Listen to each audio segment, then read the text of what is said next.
Hello everyone. उम्मीद है आप सब लोग अच्छे होंगे। Myself Kritika Sharma and welcome to your channel. Students, हमने स्टार्ट की है सीरीज़ जिसमें हम 6 से लेके 10 तक की कंप्लीट एनसीईआरटी डिस्कस कर रहे हैं। जो ये सीरीज़ है ये यूज़फुल होने वाली है एचपी टैट, सी टैट, मेडिकल के हों चाहे नॉन मेडिकल के हों, और जो भी कम्पिटिटिव एग्ज़ाम की तैयारी कर रहे हैं उन सब के लिए। इनफैक्ट जो इस क्लास के स्टूडेंट्स हैं उन सब के लिए भी ये यूज़फुल होने वाली है, क्योंकि एमसीक्यू के क्वेश्चन तो उन्हें भी आते हैं तो वो भी देखेंगे तो उसके लिए भी यूज़फुल है, क्योंकि हम केमिस्ट्री सिर्फ एक क्लास में पूरी केमिस्ट्री डिस्कस कर रहे हैं। तो स्टूडेंट्स, एमसीक्यू में हम डिस्कस कर रहे हैं तो उसमें हम हर पॉइंट को अच्छे से पढ़ रहे हैं। एक दिन हम नोट्स डिस्कस कर रहे हैं जिसमें हम हर चीज़ पढ़ रहे हैं। एमसीक्यू में हमें ये पता लगता है कि हमें जनरलाइजेशन क्या है, हमें कितने अच्छे से हम कर समझ पाए हैं नोट्स को, और जितने क्वेश्चन अच्छे आपके करेक्ट होंगे इट्स मीन आपको उतनी ज़्यादा अंडरस्टैंडिंग है। तो एक सीरीज़ आपके नोट्स की चली है, एक सीरीज़ आपकी एमसीक्यू की चली है जिसमें हम एनसीईआरटी फुल डिस्कस कर रहे हैं। और स्टूडेंट्स, मैं गारंटी देती हूँ जो इन दोनों सीरीज़ को कंप्लीट डिस्कस कर लेगा, समझ लेगा, उसको इसके बाहर से कुछ नहीं आएगा। मैं गारंटी के साथ दे सकती हूँ। बट आप इन चीज़ों को अच्छे से समझिएगा। ठीक है स्टूडेंट्स, चलिए स्टार्ट करते हैं। हमने स्टार्ट करना है 8th क्लास की केमिस्ट्री। हमने 6th and 7th complete discuss कर लिया है। 8th क्लास को 4 पार्ट्स में बांटा है: chemistry, biology, physics and environment. Biology हमने डिस्कस कर लिया है, नोट्स भी एमसीक्यू भी, लिंक डिस्क्रिप्शन में मिल जाएगा। फिर आता है केमिस्ट्री। केमिस्ट्री के हमने आपके नोट्स डिस्कस कर लिए हैं, अब आता है एमसीक्यू। तो पहले चैप्टर देख लेंगे कौन से आते हैं इसमें। पहले चैप्टर आते हैं synthetic fibre, plastic material, metals, non metals, coal and petroleum, combustion and flame. ये 4 चैप्टर हम इसमें डिस्कस करेंगे। स्टूडेंट्स, एमसीक्यू का मतलब है आप एक क्वेश्चन कर रहे हो तो आपको ये पता लग रहा है कि 3 क्वेश्चन आपके गलत हैं। तो इसमें मैंने आपके जहाँ जहाँ पे टेबल्स पिक्चर की ज़रूरत पड़ी है वहाँ पे टेबल एंड पिक्चर ऐड किए हैं ताकि आप चीज़ों को और अच्छे से समझ पाएँ। चलिए स्टार्ट करते हैं। Which of the following other name of artificial silk. Artificial silk का अदर नेम क्या है देखते हैं। जो नायलॉन है ये आता है आपका सिंथेटिक फाइबर। तो नायलॉन जो है वो कैसा होता है, किससे मिलके बना है? ये बना है एयर, वाटर एंड कोल से मिलके ये बना है। ठीक है, तो इसका यूज़ कहाँ किया जाता है? जैसे कि socks, ropes, toothbrush, car sheet belt, parachute, जहाँ पे इलास्टिसिटी की प्रॉपर्टी मेन होती है वहाँ पे यूज़ किया जाता है। फिर आता है आपका आर्टिफिशियल सिल्क। किसको बोला जाता है? रेयॉन को आर्टिफिशियल सिल्क बोला जाता है, क्योंकि जो रेयॉन है वो मिलके बना होता है आपका केमिकल के साथ, रिएक्शन की जाती है किसकी?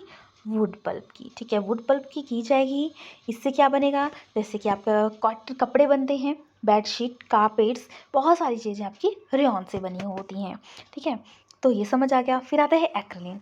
ये आती है आपकी आर्टिफिशियल वूल, मतलब इसमें ऑप्शन ये नहीं है, ऑप्शन बी है। ठीक है, एक्रिलिन है जो आपका वो आता है आपका वुलन शॉल्स बनने में। ठीक है, ताकि जब ठंड लगे तो यूज़ कर सकें। फिर आता है आपका पॉलिएस्टर। इसके भी क्लोथ बनते हैं, ये एक पॉलीमर है। ठीक है, पॉलीमर जैसे कि इसके नेम आगे पॉलीकॉट, पॉलीवुड, टेरिकॉट नेम से इसके जो कपड़े हैं वो बनते हैं। क्लियर हो गया? चलिए नेक्स्ट क्वेश्चन करते हैं। नेक्स्ट क्वेश्चन आता है which fiber is use as a artificial wool. गलत किसी का नहीं होना चाहिए। आर्टिफिशियल वूल के लिए यूज़ किया जाता है आपका एक्रिलिन। ठीक है, समझ गए? और एक और बात, जो हमने पॉलीएस्टर किया था इसके जो क्लोथ होते हैं लेस व्रिंकल होते हैं, व्रिंकल नहीं पड़ते उन क्लोथ्स में।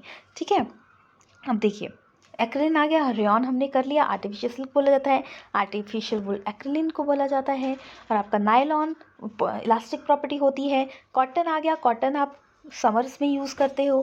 ठीक है, फिर आता है आपका next question. Polymer are made up of a small unit. Polymer made up of a small unit, उसको क्या बोला जाता है? पहले समझेंगे पॉलीमर का। पॉली होता है मैनी। ठीक है, मर का मतलब होता है यूनिट, मतलब मैनी यूनिट। तो उसके स्मॉलेस्ट यूनिट को क्या बोला जाएगा? अब देखो एग्जाम्पल के थ्रू समझते हैं। देखो माना आप माला बना रहे हो, एक बीड लिया, दूसरा बीड लिया, तीसरा बीड लिया, चौथा बीड लिया, और इसके थ्रू आपने एक पूरी माला बना दी। ठीक है, पूरा बन गया। ठीक है, तो ये आ गया पॉलीमर। इसमें एक एक यूनिट मिलके बहुत ज़्यादा मैनी यूनिट है। ठीक है, बहुत ज़्यादा यूनिट, मतलब एक एक। तो इस स्मॉलेस्ट यूनिट को जो रिपीट हो रहा है बार बार, उसे क्या बोला जाता है? उसे बोला जाता है मोनोमर। क्या बोला जाता है? मोनोमर। अब मोनोमर कई बार क्या होता है, 2 टाइप्स के हो सकते हैं। जैसे कि माना एक बीट आपने बड़ा ले लिया, ठीक है, एक मतलब कलर ले लिया और एक आपने होल ले लिया, फिर कलर ले लिया, तो स्मॉलेस्ट यूनिट जो रिपीट हो रहा है, ठीक है, तो इसका ये 2 डिफरेंट ले लिए तो ये स्मॉलेस्ट यूनिट आ गया। अगर सिंगल यूज़ किया तो सिंगल आ जाएगा, तो ये आ गया इसका मोनोमर यूनिट। क्लियर हो गया स्टूडेंट्स? बहुत इंपॉर्टेंट कंसेप्ट है ये। नेक्स्ट क्वेश्चन जो आता है, which of the following does not change upon heating? इनमें से कौन सा चेंज नहीं होता हीटिंग से? अब देखिए, इसमें कुछ बातें की गई हैं। देखो, thermoplastic polymer, thermosetting polymer, 5 word elastomer.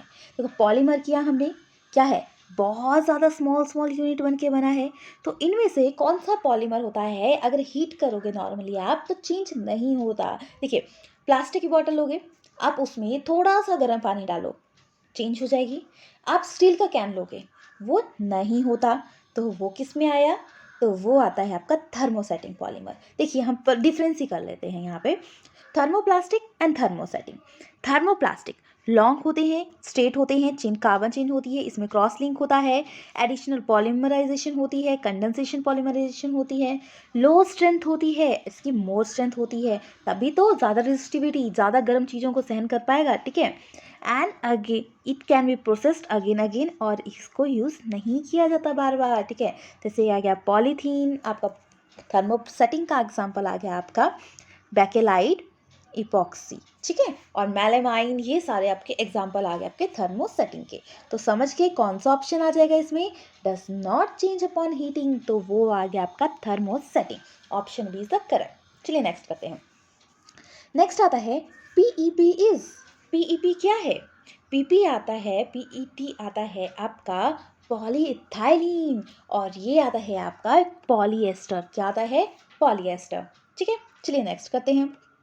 अब ये चीज़ समझिएगा, जो पॉलीएस्टर एक, ठीक है, आपका आ गया पीईटी, पॉलीइथाइलीन और एक पॉलीएस्टर है। तो जो पॉलीएस्टर है उसके जो क्लोथ बनते हैं, ठीक है, वो अलग अलग नाम से होते हैं। देखो, ये भी बहुत क्वेश्चन पूछ सकते हैं। एक आता है पॉलीकॉट, ठीक है, पॉलीकॉट आ गया। फिर आ गया आपके पास पॉलीवूल, कौन सा आ गया? पॉलीवूल, ठीक है।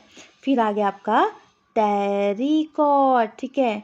ये जो 3 हैं ये मेन होते हैं, पॉलीकॉट, पॉलीवूल एंड टेरिकॉट, जो आपके इस चैप्टर में डिस्कस है, ठीक है। पॉलीकॉट, पॉलीएस्टर प्लस कॉटन, ठीक है, देखो यहाँ ना कॉटन से याद रखना। पॉलीवूल मतलब पॉलीएस्टर प्लस वूल, टेरिकॉट टेरिलीन प्लस कॉटन, ठीक है। इस नेम से पॉलीएस्टर के नाम से जाना जाता है, ठीक है। तो पीईटी, पॉलीथाइलीन, ये भी क्या है? एक पॉलीएस्टर है। क्लियर हो गया? याद रखना, पॉलीएस्टर जब क्लोथ के रूप में जैसे सेल होते हैं तो किस किस नाम से होते हैं? पॉलीकॉट, पॉलीवूल, टेरिकॉट, ठीक है। Polycot polythene, polyester plus cotton, polywool polyester plus wool and terrycot poly, आपका आ गया टेरिलीन प्लस कॉटन, ठीक है। तो इस तरीके से क्वेश्चन पूछे जा सकते हैं, ठीक है। नेक्स्ट क्वेश्चन करते हैं। अब फ्रूटिंग स्मेल किसी भी सब्सटेंस में किस वजह से होती है? इनमें से अल्कोहल से होती है, एल्डिहाइड से होती है, एस्टर से होती है, कार्बोक्सिलिक एसिड से होती है। तो फ्रूटिंग स्मेल, जैसे परफ्यूम्स, कोई भी चीज़ बनती है स्मेलिंग वाली, वो किसकी वजह से होती है? वो होती है एस्टर की वजह से। किसकी वजह से होती है? एस्टर की वजह से, ठीक है। चलिए नेक्स्ट करते हैं। Non sticky pan is made up of, देखिए किससे बना होता है? Bakelite, polyester. पॉलीएस्टर के बारे में तो अभी हमने फुल डिटेल में डिस्कस किया कि किसके नाम से, पॉलीकॉट, पॉलीवूल, टेरिकॉट के नाम से जाता है। पीईटी भी एक क्या है? पॉलीएस्टर है, ठीक है। तो बैकेलाइट, टेफ्लॉन एंड मेलामाइन क्या है, ठीक है। तो देखिए, अब देखिए बैकेलाइट, बैकेलाइट ये आता है आपका, ये बहुत ज़्यादा यूज़ किया जाता है चीज़ों को लेके, ठीक है।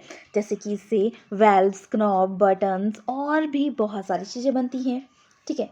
अब रही बात आपके टेफ्लॉन की, टेफ्लॉन यूज़ किया जाता है नॉन स्टिकी पैन के लिए, ठीक है।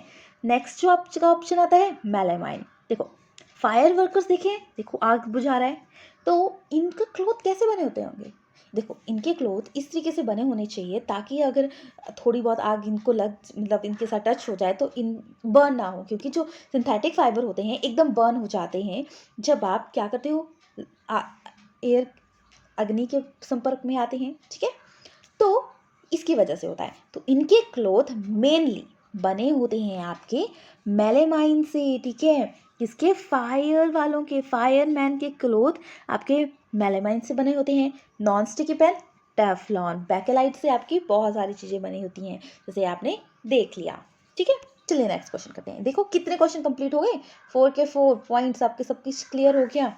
Next, which term is used to polymer made up of a large number of a glucose unit। अब देखो ग्लूकोज है तो ये नेचुरल पॉलीमर की बात की गई होगी, ठीक है।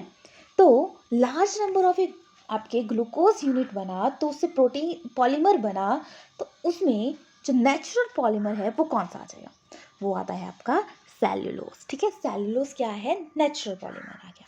क्लियर हो गया। अब चलिए नेक्स्ट कंसेप्ट। नेक्स्ट आता है which of the following non biodegradable. Non biodegradable होते हैं, ये होते हैं डू नॉट डिकम्पोज। ठीक है, अगर बहुत टाइम तक इनको यूज़ किया जाए और रख दिया जाए तो ये डिकम्पोज होंगे ही नहीं। ठीक है, एक होते हैं बायोडिग्रेडेबल जो डिकम्पोज हो जाते हैं। तो इनमें से कौन सा बायोडिग्रेडेबल है और कौन सा नॉन। ठीक है, देखिए पेपर अगर आप इसको फेंकोगे तो कुछ टाइम बाद खत्म हो जाएगा, कॉटन क्लॉथ ये भी हो जाएंगे, वुड भी हो जाएगी। प्लास्टिक जो आता है वो आता है नॉन बायोडिग्रेडेबल।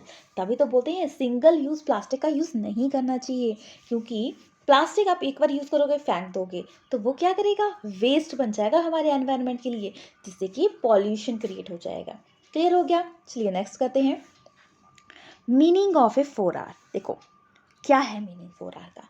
4R का मतलब है कि आप किसी भी चीज़ को प्रॉपरली कैसे आप उसको यूज़ कर सकते हो, चीज़ों को कैसे आप हैंडल कर सकते हो, मतलब हमारे चारों चीज़ें हैं उसको आप कैसे हैंडल करोगे, वो आता है 4R का मतलब। देखिए वो आता है reduce, reuse, recycle and recover.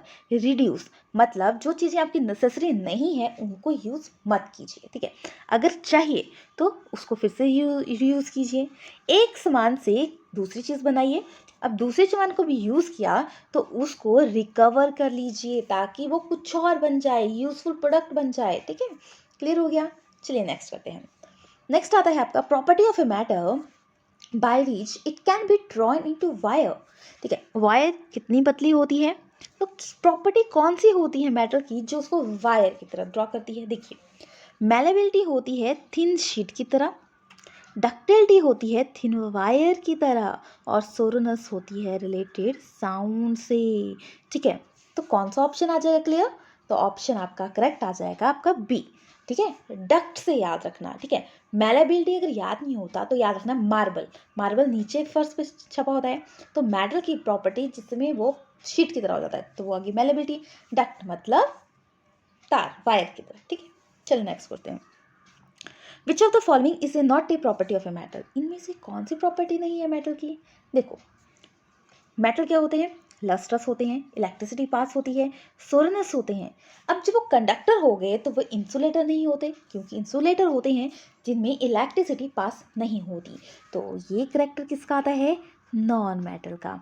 आपको पता है नॉन मेटल भी हमारे लिए उतनी ज़रूरी है जितने मेटल है, क्योंकि आप सांस लेते हो क्या है, नॉन मेटल। ठीक है, और भी वर्क होते हैं हमारे चारों ओर चीज़ों के, वो भी नॉन मेटल का बहुत यूज़ होता है। ठीक है, तो दोनों ही इंपॉर्टेंट है। ठीक है, चलिए नेक्स्ट करते हैं। Which of the following metal catch fire air. ऐसी कौन सी मेटल है जो बहुत रिएक्टिव होती है और एकदम कैच कर लेती है फायर, तो वो आती है आपकी पोटाशियम। ठीक है, पोटाशियम जो है इतनी जल्दी फास्ट कैच करती है कि एकदम बर्न हो जाता है, तो इसको स्टोर तो पानी में नहीं कर सकते। ठीक है, तो इसको स्टोर किया जाता है कैरोसिन को। ठीक है, पोटाशियम एंड सोडियम दोनों में से कोई भी ऑप्शन आ जाएगा तो यही होगा, एकदम क्या रिएक्ट करेंगे और कैरोसिन में, इसलिए इसको स्टोर किया जाता है। ठीक है, बहुत बार क्वेश्चन आता है, जीके का क्वेश्चन है ये, जीके में भी बहुत बार क्वेश्चन आता है। नेक्स्ट करते हैं। When a magnesium oxide is dissolved in a water, management hydroxide is obtained, the solution thus obtained in dash nature। देखो मैग्नीशियम ऑक्साइड है, ठीक है, फिर उसको वाटर में डिसॉल्व कर दिया तो मैग्नीशियम हाइड्रोक्साइड बन गया। तो जो मैग्नीशियम हाइड्रोक्साइड बना ये किस नेचर का है, हमने पढ़ा था मेटल के जो ऑक्साइड होते हैं वो बेसिक नेचर के होते हैं, और जो आपके आगे एसिड के जो ऑक्साइड होते हैं वो एसिडिक नेचर के होते हैं। ठीक है, नॉन मेटल के ऑक्साइड या वो एसिड, नॉन मेटल के ऑक्साइड एसिडिक नेचर के, एंड मेटल के ऑक्साइड बेसिक नेचर के। तो बेसिक नेचर कौन सा आ गया, इसमें बेसिक नेचर आ गया एल्केलाइन। एम्फोटेरिक कौन हो गए, जो एसिड एंड बेस दोनों बिहेव करते हैं वो आ गया आपका एम्फोटेरिक। न्यूट्रल मतलब ना एसिड ना बेस, एसिड आपको पता लग गया। नॉन मेटल के ऑक्साइड क्या आ गया आपके एसिडिक, याद रखना क्वेश्चन बहुत इंपॉर्टेंट है। फिर विच of the following metal does not react even in A steam. अब कौन सी मेटल रिएक्ट नहीं होगी स्टीम से, वो नहीं होगी जो दूसरों के साथ रिएक्ट करना पसंद नहीं करती, ठीक है, चाहे उसको कुछ भी दे दिया जाए, उसको रहना ही अकेले है, तो वो आती है आपकी सिल्वर, ठीक है, सिल्वर किसी के साथ रिएक्ट नहीं करती। नेक्स्ट को जो क्वेश्चन आता है आपका, identify the non metal which exist in liquid. Non metal की बात की गई है, लिक्विड एग्जिस्ट करती है, वो आती है ब्रोमीन, ठीक है। ब्रोमीन जो नॉन मेटल होती है वो कैसे एग्जिस्ट करती है, लिक्विड रूम टेम्परेचर में, ठीक है। चलिए नेक्स्ट क्वेश्चन करते हैं। Food can are coated with a tin and not a zinc. देखो फूड है, कैन उसको कोट किया गया है टीन से, नॉट विद जिंक, जिंक से नहीं किया जाएगा। क्यों? क्योंकि आपको फूड कैन के लिए आपको ऐसी चीज़ चाहिए होगी जो रिएक्शन फास्ट नहीं कर पाएगी, ठीक है। तो इसलिए जो आपका टिन है वो लेस रिएक्टिव होता है कंपेयर टू आपके जिंक से। तो कौन सा आ जाएगा, जी, क्योंकि जिंक क्या है, मोर रिएक्टिव है देन टिन, इसलिए इसको यूज़ नहीं किया जाता। क्योंकि अगर फूड कैन के साथ आप ऐसी चीज़ों को यूज़ करोगे कि तो वो रिएक्टिविटी जल्दी हो जाएगी, रिएक्टिविटी जल्दी होगी तो वो ख़राब कर देगी चीज़ों को, ठीक है। एक बार आप रिएक्टिविटी सीरीज देखिए, देखिए ये सीरीज़ है, इसमें बताया गया है यहाँ पे most reactive element and less reactive method को देखिए। जो जिंक है वो मोर रिएक्टिव है टिन से, देखो पोजीशन इसकी, आपको चार्ट याद हो जाएगा ना तो बहुत ज़्यादा क्वेश्चन कंफ्यूजिंग क्वेश्चन आते हैं तो वो इजीली सॉल्व हो जाएंगे, ठीक है। तो क्या होता है, जिंक मोर रिएक्टिव है इसलिए यूज़ नहीं किया जाएगा ताकि वो रिएक्शन ना करे, ठीक है। अभी हमने एक और चीज़ की थी, सोडियम मोर रिएक्टिव था, क्यों, और इसलिए इसको कैरोसिन में स्टोर किया जाता है, ठीक है। गोल्ड लेस रिएक्टिव है इसलिए ये क्या है, अलग रहता है, स्टीम के साथ भी नहीं किया जाता इसको हीट, ये गोल्ड एंड सिल्वर दोनों ही, समझ गए। फिर अब एक और क्वेश्चन आ रहा है इसी से related, which of the following order correct for a reactivity metals. Metal की रिएक्टिविटी कौन सा सबसे ज़्यादा है, देखो सोडियम तो फर्स्ट नंबर पे आएगा, ठीक है। फिर सोडियम है दो ऑप्शन में, तो ये दोनों में से कोई एक ऑप्शन होगा। गोल्ड तो क्या है, जो आपका AU, देखो यहाँ पे जो गोल्ड है वो क्या है, लास्ट में है, तो गोल्ड वाला ऑप्शन भी गलत हो जाता है। फिर आगे option B is the correct, देख लेते हैं। सोडियम कहाँ पे है, देखिए सोडियम यहाँ पे एग्जिस्ट करता है, फिर मैग्नीशियम था हमारे पास सेकंड ऑप्शन, मैग्नीशियम, फिर आयरन, फिर आता है आपका गोल्ड, ठीक है। तो ऐसे सीक्वेंस आएगा, तो मोस्ट रिएक्टिव आपका सोडियम, फिर आगे लेस रिएक्टिव गोल्ड। क्लियर हो गया, चलिए नेक्स्ट क्वेश्चन करते हैं। Which of the following is a non metal but is lustrous. हमने पढ़ा था कि नॉन मेटल तो लस्ट्रस होते नहीं है, बट एक्सेप्शन हर जगह होती है। तो कौन सा नॉन मेटल है लस्ट्रस नहीं होता, वो आता है आपका, होता है सॉरी, ठीक है, नॉन मेटल लस्ट्रस होता है आयोडीन, ठीक है। चलिए नेक्स्ट करते हैं। Name the gas involve when magnesium react with dilute hydrochloric acid. इसके लिए पहले हम रिएक्शन देखेंगे, ठीक है। मैग्नीशियम का जब रिएक्ट किया जाए HCl तो कौन सी गैस रिएक्ट होगी, देखिए MgCl बन गया तो क्या बच गया, हाइड्रोजन, तो क्या निकलेगा इसका, हाइड्रोजन निकल जाएगा। नेक्स्ट क्वेश्चन करते हैं, which of the following metal present in A plant. देखो प्लांट है उसकी लीफ में, ठीक है, उसमें क्लोरोफिल प्रेजेंट होता है, तो क्लोरोफिल में आपकी जो मेटल प्रेजेंट होती है वो आती है मैग्नीशियम। क्लियर हो गया, तो option is the correct. Next आता है आपका, which of following disease is cause by deficiency of iron. Iron की डेफिशिएंसी से कौन सी प्रॉब्लम हो जाती है, तो आयरन की डेफिशिएंसी से हो जाती है एनीमिया, जिसमें वीकनेस होती है और भी बहुत टाइप की प्रॉब्लम होती है। देखो जो मेटल्स हैं नॉन मेटल हैं कितने इंपॉर्टेंट है, अभी क्या हमने एक मैग्नीशियम किसमें प्रेजेंट होता है, प्लांट्स में प्रेजेंट होता है, ठीक है। फिर नेक्स्ट क्वेश्चन करते हैं, which of the these an exhaustible resource. ये कौन से रिसोर्स आगे जो क्या होते हैं, अगर इसको यूज़ किया जाए काफ़ी टाइम तक तो वो ख़त्म हो जाते हैं, तो वो आते हैं आपके एक्सहिस्टेबल सोर्स। एक होते हैं आपके इनएक्सहिस्टेबल सोर्स, ठीक है, वो आगे जो लॉन्ग टर्म तक यूज़ किया जाए तो ख़त्म नहीं होते, जैसे कि आगे आपका एयर, सनलाइट, ठीक है, अगर इसको आप कितना भी यूज़ करो तो ये ख़त्म नहीं होता, ठीक है। तो ये आ गया आपका, तो इनमें से कौन से ऑप्शन आते हैं जो ख़त्म हो जाते हैं, देखो एयर अभी किया इनएक्सिस्टेबल तो ये भी आएगा इसमें नहीं आएगा, ठीक है। कोल तो है बट यहाँ पे एयर नहीं है। नेक्स्ट, कोल भी खत्म हो जाता है, पेट्रोलियम भी खत्म हो जाता है, डीजल भी खत्म हो जाता है, तो option B is the correct. तो ये आता है आपका एक्सहिस्टेबल सोर्स। इनएक्सहिस्टेबल सोर्स कौन से आगे, जो खत्म नहीं होते यूज के बाद, जैसे एयर, सनलाइट। तो इससे क्वेश्चन कैसे भी आ सकता है कि कौन सा बताओ इसमें से कौन सा इनएक्सहिस्टेबल सोर्स है, कौन सा नहीं है। तो इस तरीके से इससे क्वेश्चन पूछे जा सकते हैं। ठीक है, कितने क्वेश्चन पूरे हो रहे हैं आपके एक क्वेश्चन से, ठीक है। The slow process of a conversion of a dead vegetable into coal, ठीक है। कोल बनने के लिए डेड वेजिटेबल से बनता है। आपको पता था कि अगर कोल को इसको काफ़ी टाइम तक यूज़ करते रहो तो ख़त्म हो जाते हैं, तो हमें इसका यूज़ प्रॉपरली करना चाहिए। तो कौन सा इसमें हेल्प करता है, क्या प्रोसेस बोला जाता है, उस प्रोसेस को बोला जाता है कार्बोनाइजेशन। क्या बोला जाएगा, कार्बोनाइजेशन। चलिए नेक्स्ट क्वेश्चन करते हैं। Identify the gas that generally produce when a coal is burned in presence of a lot of air. कौन सी गैस रिलीज होगी जब कोल को प्रॉपरली बर्न किया जाए, तो वो होगी कार्बन डाइऑक्साइड, ठीक है। Option A B D is the correct. Next, identify the substance which is a tough, porous, black and it is almost purest form of a carbon. कौन सी आती है, प्योरेस्ट फॉर्म आती है आपकी कार्बन की, कोक, ठीक है। याद रखना, कोक प्योरेस्ट फॉर्म है। तो कोल टार, कोल गैस, ये भी कोल के ही प्रोडक्ट हैं, बट ये क्या देती हैं, देखते हैं यहाँ पे। देखो, कोल तार से मिलता है हमें dice, drug, explosive, perfume, plastic, paints, photographic material, naphthalene ball से बहुत बार क्वेश्चन आता है, नैप्थलीन बॉल किससे मिलती है, तो याद रखना नैप्थलीन बॉल मिलती है कोल टार से। कोल गैस का यूज़ किया जाता है स्ट्रीट लाइट में, या पहले किया जाता था, ठीक है। न्यूयॉर्क में, लंदन में इसका यूज़ हुआ, बट मेन जो इसका यूज़ होता है वो इलेक्ट्रिसिटी जनरेट करने में किया जाता है, हीट प्रोड्यूस के लिए, ठीक है। तो देखिए, अगर पूछा जाए कौन सा आपका कार्बन का प्रोडक्ट है, ठीक है, तो वो आ जाएगा आपका कोल का प्रोडक्ट। कौन से आगे, वो आगे कोक, कोल तार एंड कोल गैस। तो कोक है वो प्योरेस्ट फॉर्म है, और कोल तार एंड कोल गैस इसके अदर प्रोडक्ट हैं। अब कोल तार का रोड्स बनाने के लिए भी यूज़ किया जाता था।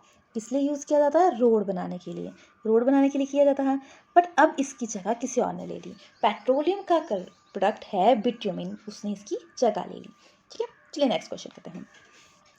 इन India which association advise to people save a petroleum on diesel while driving, ठीक है। ड्राइविंग के टाइम अब पेट्रोल एंड डीजल, अब आपको पता है ये कैसे सोर्स हैं, एक्सहिस्टेबल सोर्स हैं। अगर आप ज़्यादा यूज़ करोगे तो ख़त्म हो जाएगा, आप ही खा जाओगे तो बच्चों को क्या मिलेगा। तो इंडिया में कौन इसको शो करता है कि आप इसकी सेविंग करो, तो वो करता है petroleum conservation resource association, PCRA। तो option is the correct. Next करते हैं, विच among the following not a petroleum product, कौन सा पेट्रोलियम प्रोडक्ट है, नॉट पूछा है ना। तो पेट्रोलियम प्रोडक्ट कौन सा है, पहले तो ये देखेंगे। देखो, बिट्यूमिन पेट्रोलियम का प्रोडक्ट है, ल्यूब्रिकेटिंग ऑयल पेट्रोलियम प्रोडक्ट है, पैराफिन आपका पेट्रोलियम प्रोडक्ट है, बट कोल आपका पेट्रोलियम प्रोडक्ट नहीं है। ये किसका प्रोडक्ट है, हमने किया था प्योरेस्ट फॉर्म ऑफ ए कोल, ठीक है। तो ये option A is the correct. Bitumen मैंने बताया था कोल तार की तरह यूज़ किया जाता है। और देखिए, जो आपका पेट्रोलियम है इसे बोला जाता है आपका ब्लैक गोल्ड, ठीक है। ब्लैक गोल्ड बोला जाएगा आपका पेट्रोलियम को, ठीक है। नेक्स्ट क्वेश्चन जो आता है आपका, वो आता है a chemical process in which a substance react with oxygen. कोई सब्सटेंस है, रिएक्ट किया ऑक्सीजन के साथ, वो हीट देता है, तो उस प्रोसेस को क्या बोला जाता है, उस प्रोसेस को बोला जाता है कंबंशन, ठीक है। इग्निशन क्या है, फूल क्या है, वो भी डिस्कस करेंगे अभी हम। नेक्स्ट क्वेश्चन आएंगे इससे रिलेटेड, वहीं डिस्कस करते हैं। फिर आता है which of the following related to ignition temperature, कौन सा इग्निशन टेम्परेचर से रिलेटेड है। इग्निशन टेम्परेचर होता है, देखिए कोई भी चीज़ है, आप किसी भी चीज़ को जलाते, दो चीज़ें पकड़ लिया, आप दोनों चीज़ों को जलाने की कोशिश करो, क्या दोनों चीज़ें सेम टाइम पे जल पाएंगी। देखो, एक आप गीला पेपर ले लो, एक सूखा पेपर ले लो, सूखा पेपर जल्दी जल जाएगा और गीला पेपर कम जलेगा। तो उस क्या हो गया, है तो पेपर ही था, क्योंकि वो गीला हो गया था, इसलिए उसको जलने के लिए ज़्यादा हीट लगेगी, ज़्यादा देर तक आप उसको हीट दोगे तो वो जल जाएगा। ऐसे ही हर सब्सटेंस के लिए होता है। तो इग्निशन टेम्परेचर होता है ऐसा टेम्परेचर जिसपे कोई चीज़ फायर कैच करती है। हर किसी चीज़ पे कोई भी चीज़ जलती नहीं है, अलग अलग टाइम पे होता है। खुद ऑब्जर्व करना, पेपर को जलाना, या आप किसी प्लास्टिक की चीज़ को जलाना किस में ज़्यादा टाइम लगेगा? कॉटन पेपर जल्दी जला जाएगा। तो मतलब उसका इग्निशन टेम्परेचर लो है। तो ignition temperature mean lowest temperature at which substance catch fire. तो option B is the correct. Next करते हैं, head of a match stick made up of, किससे बनी होती है? देखो मैच स्टिक देखी है आपने, ठीक है, ऐसी होती है। तो उसका रब करते हैं, हेड किससे बना होता है? हेड बना होता है एंटीमनी ट्राइसल्फाइड से एंड पोटाशियम क्लोरेट से। तो दोनों ही ऑप्शन ठीक है। तो option C is the correct. अब सोचा है रब एरिया किससे बना होता है? रब एरिया बना होता है रेड फॉस्फोरस से, और वो जब रब किया जाता है तो कन्वर्ट होता है वाइट फॉस्फोरस में। किस में कन्वर्ट होता है? वाइट फॉस्फोरस में। पहले क्या होता था, वाइट फॉस्फोरस का डायरेक्ट यूज़ किया जाता था, बट वाइट फॉस्फोरस डेंजरस होता है, एकदम फायर कैच कर लेता था। तो इसलिए रेड फॉस्फोरस का यूज़ किया, जो रब करने के बाद कन्वर्ट हो जाता है वाइट फॉस्फोरस में। ठीक है, तो कितनी बातें पता लगी। मैचस्टिक में क्या प्रेजेंट होता है? Antimony trisulphide and potassium chloride, और उसके रबिंग एरिया पे रेड फॉस्फोरस। ठीक है, चलिए नेक्स्ट क्वेश्चन करते हैं। Which of the following is an use fire extinguisher? कौन सी चीज़ यूज़ की जाती है फायर एक्सटिंग्विशर? वो क्या होते हैं? फायरमैन होते हैं ना, वो आग बुझाने में हेल्प करते हैं। तो कौन सी चीज़ यूज़ करते हैं? देखो फायर कब लगती है? जब उसकी प्रॉपर ऑक्सीजन हो, प्रॉपर उसके फ्यूल हो और प्रॉपर उसकी हीट मिले, तब फायर लगती है। तो जो फायर लगती है उसको रोकने के लिए एक चीज़ कट करनी पड़ेगी। तो कैसे कट कर सकते हो? अब वाटर के थ्रू भी कट कर सकते हो, क्योंकि वाटर से क्या होगा, वो रिड्यूस हो जाएगी। पोटेशियम बाइकार्बोनेट से भी कर सकते हो। अब इससे कैसे? इससे कार्बन डाइऑक्साइड रिलीज होती है, जो क्या करती है, ऑक्सीजन की सप्लाई को कम करती है, क्योंकि ऑक्सीजन की सप्लाई ज़्यादा होगी तो फायर लगती रहेगी। ठीक है, सोडियम बाइकार्बोनेट में से कार्बन डाइऑक्साइड रिलीज होती है। अब देखो वाटर का आप वहाँ पे यूज़ नहीं कर सकते जहाँ पे इलेक्ट्रिसिटी से बर्निंग हुई है, तो वहाँ पे आप सिलेंडर्स का यूज़ किया जाता है, जिसमें पोटेशियम बाइकार्बोनेट, सोडियम बाइकार्बोनेट, ये गैसेस फिल होती हैं। ठीक है, तो क्या आ जाएगा? All of these. क्लियर हो गया। नेक्स्ट क्वेश्चन करते हैं, most hottest part of the flame. आप आग लगा रहे हो, ठीक है, पिक्चर में देखते हो, आपने कैंडल में आग लगाई, तो इसमें से हॉटेस्ट जोन कौन सा आ गया? देखिए कैंडल, जो कैंडल है इसके 3 जोन आ गए, एक inner zone, middle zone, outer zone. जो बीच का पोर्शन होता है वो लीस्ट हॉट होता है, और बीच का मॉडरेट हॉट, और बाहर वाला वो आता है आपका हॉटेस्ट पार्ट। ठीक है, तो आउटर जोन हॉटेस्ट पार्ट। देखते हैं ऑप्शन कौन सा करेक्ट है। तो ऑप्शन करेक्ट आता है आपका आउटर जोन, सबसे हॉटेस्ट पार्ट है। ठीक है, नेक्स्ट क्वेश्चन करते हैं, which of the following has a highest calorific value? पहले तो समझिए कैलोरीफिक वैल्यू क्या होती है। कैलोरीफिक वैल्यू होती है जब किसी चीज़ को जला रहे हो तो उससे कितनी हीट प्रोड्यूस हो रही है। ठीक है, अगर उससे कम हीट प्रोड्यूस हुई तो मतलब it's mean come calorific value है। ठीक है, आप देखो कोई भी चीज़, वो चीज़ पसंद करते हो जो आपको थोड़ी सी चीज़ ज़्यादा आउटपुट दे। ठीक है, जो आपको अच्छा रिजल्ट दे, तो हम फ्यूल भी वही यूज़ करेंगे जो हमें कम जले, वेस्ट चीज़ें खत्म हो और हमारी नीड भी पूरी हो जाए। तो देखिए कौन सा देगा इनमें से? एलपीजी देगा, डीजल देगा, काऊ डंग देंगे या हाइड्रोजन देगा? इसके लिए आपको पहले इसका चार्ट समझिए। देखिए ये चार्ट है, काऊ डंग जो देते हैं हीट वो 6000 से 8000, वुड देती है 7000 से 20,000 22,000, कोल देता है 25,000 से 33,000, petroleum, kerosene and diesel same देती हैं 45,000, फिर methane and CNG 50,000, LPG 55,000, biogas 50,000 से 40,000, हाइड्रोजन 1,50,000 सबसे ज़्यादा हीट प्रोड्यूस करता है। तो इट्स मीन बेस्ट फ्यूल है इन सब में हाइड्रोजन। ठीक है, तो कौन सा ऑप्शन आ जाएगा करेक्ट? तो ऑप्शन करेक्ट आ जाएगा आपका डी, क्योंकि ये क्या है, अच्छी, इसकी हाईएस्ट कैलोरीफिक वैल्यू होती है, और इस कैलोरीफिक वैल्यू को मेज़र किया जाता है किलो जूल पर केजी। कितने किलो जूल को आप हीट करेंगे तो कितनी एनर्जी, कितनी केजी आप बर्न करेंगे चीज़ों को, तो कितनी हीट प्रोड्यूस हुई। ठीक है, चलिए नेक्स्ट क्वेश्चन करते हैं। नेक्स्ट आता है unburnt carbon particle dangerous pollutant causing a respiratory diseases. अब अनबर्न कार्बन पार्टिकल एनवायरनमेंट में हो गए तो उससे कौन सी डिजीज होती है? उससे होती है अस्थमा, क्योंकि रेस्पिरेशन से रिलेटेड है, तो रेस्पिरेशन से रिलेटेड है आपकी अस्थमा। ठीक है, जो पोलियो है वायरस से होता है, टाइफॉइड बैक्टीरिया से होता है, डेंगू मच्छर से होता है। ठीक है, next, increase in A concentration of a carbon dioxide in environment क्या होता है? ये बहुत इंपॉर्टेंट क्वेश्चन है, ये तो कभी किसी का गलत नहीं होना चाहिए। जो एनवायरनमेंट में अगर कार्बन डाइऑक्साइड की पॉल्यूशन ज़्यादा हो जाए तो क्या होगा? तो ग्लोबल वार्मिंग। ग्लोबल वार्मिंग क्या होती है? देखिए, कोई भी चीज़ ज़्यादा हो जाए, ठीक है, आप किसी को आप माना एग्जाम्पल, आप किसी चीज़ को जला रहे हो, ठीक है, बना रहे हो कुछ और आपने ज़्यादा हीट छोड़ दी, तो ज़्यादा हीट से वो चीज़ बर्न हो जाएगी। तो वैसे ही जब इंक्रीज़ हो जाएगी कार्बन डाइऑक्साइड कंसंट्रेशन एनवायरनमेंट में, जिसे बोलते हैं हम ग्रीन हाउस इफेक्ट, क्या बोलेंगे? Green house effect. तो वो क्या होगा, उससे गर्मी हो जाएगी, ठीक है, तो वो कॉज करती है ग्लोबल वार्मिंग। ठीक है, नेक्स्ट क्वेश्चन। अब फ्यूल को आप हीट कर रहे हो बट वो प्रॉपरली हीट नहीं हुआ, इनकम्प्लीट, ठीक है, तो इनकम्प्लीट कंबंशन होती है जब फ्यूल की, तो क्या रिलीज होता है? अब देखिए, जो इनकम्प्लीट कंबंशन होती है फ्यूल की, तो वो एनवायरनमेंट के लिए भी डेंजरस है और ह्यूमन बीइंग के लिए भी। अगर इनकम्प्लीट कंबंशन होगी तो क्या होगा? तो वो हमारे साथ बाइंड अप करके प्रॉपर ऑक्सीजन की सप्लाई को कम कर देगी, जिससे कि इंसान की डेथ भी हो जाती है। तो वे गैस आती है आपकी कार्बन मोनोऑक्साइड, CO इसका सिंबल आ गया, ठीक है। तो ये गैस है वो मोस्ट डेंजरस होती है, इनकम्प्लीट कंबंशन होती है जब फ्यूल की, तब ये रिलीज होती है। क्लियर हो गया? तो ये तो था आपका केमिस्ट्री सेक्शन कंप्लीट 8th का। इसके बाहर 8th क्लास की केमिस्ट्री से आपको कुछ नहीं आएगा, ठीक है। इसकी PDF आपको डिस्क्रिप्शन में मिल जाएगी।